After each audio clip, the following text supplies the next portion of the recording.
Olipas kerran eräs pieni kansa, ja siinä sitten kävi niin, että eräs bandiittijoukko meinasi tappaa kaikki.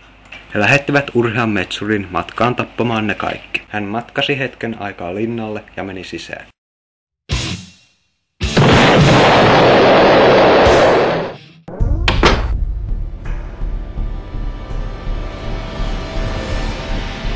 Kello 8 ja kaikki hyvin.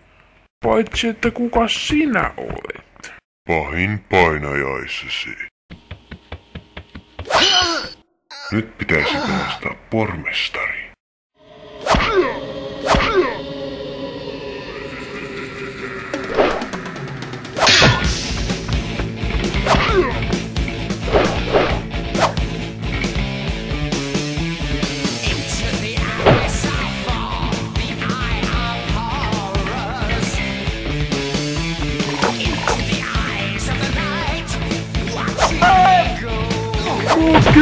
Pormestari.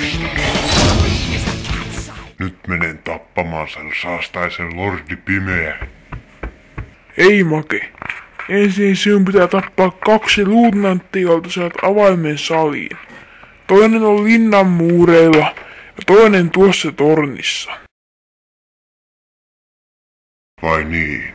Olisi pitänyt arvata, ettei tästä helpolla selvitä.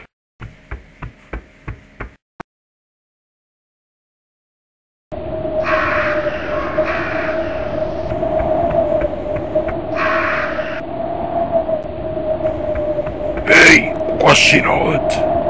Pahin painajaisesi.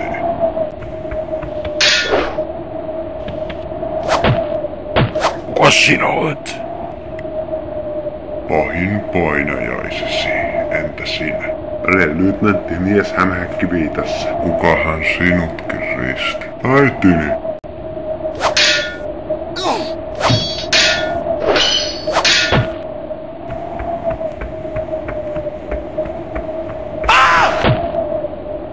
Nyt hän on päätön mies. Hämähäkkiviitassa.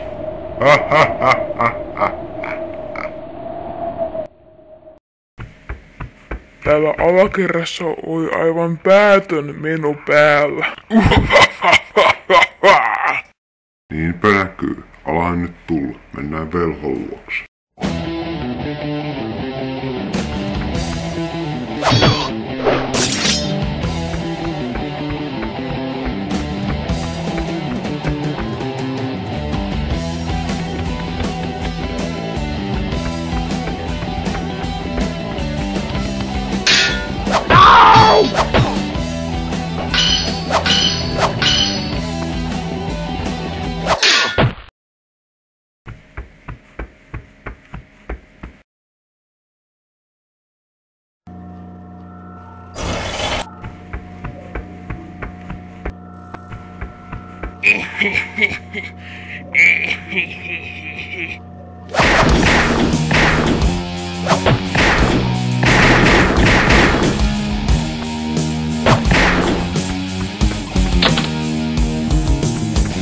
Kuka sinä olet?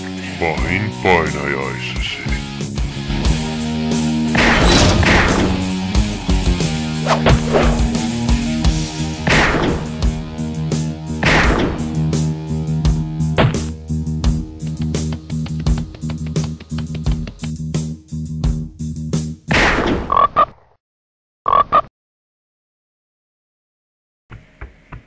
Mene tuonne sohvan taakse piiloon.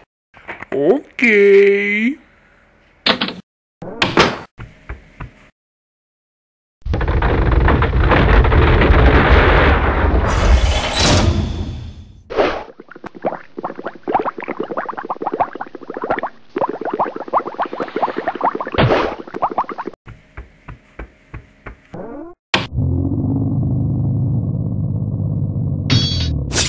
Sinä oletkin erittäin vakuuttavan näköinen vastustaja. Kuka olet?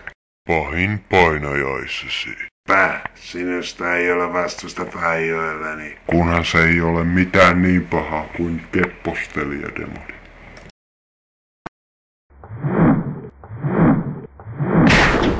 Tarvitset noita kukkia haudallesi.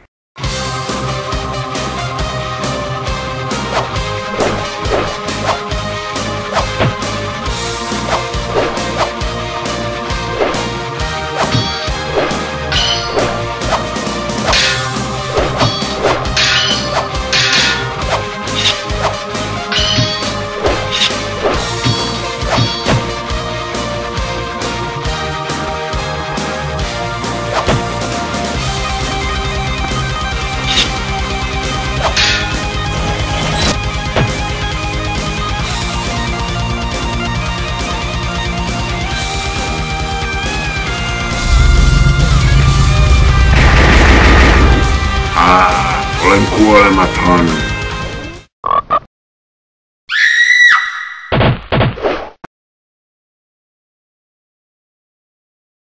Taisit bluffata vai?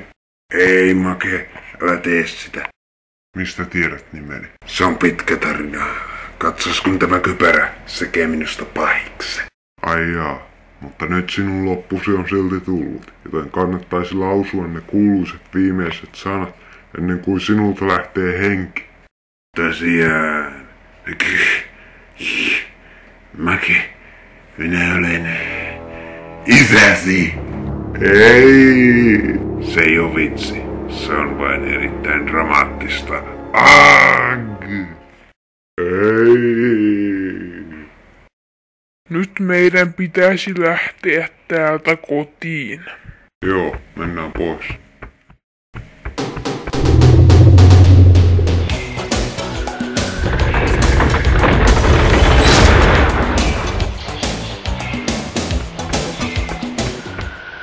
Unohtuikos nyt jotain? Tuskin. Tämä oli mukava romanttinen seikkailu miehille.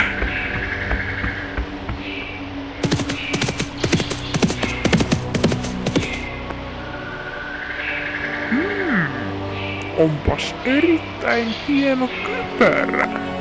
Otankin sen päähäni.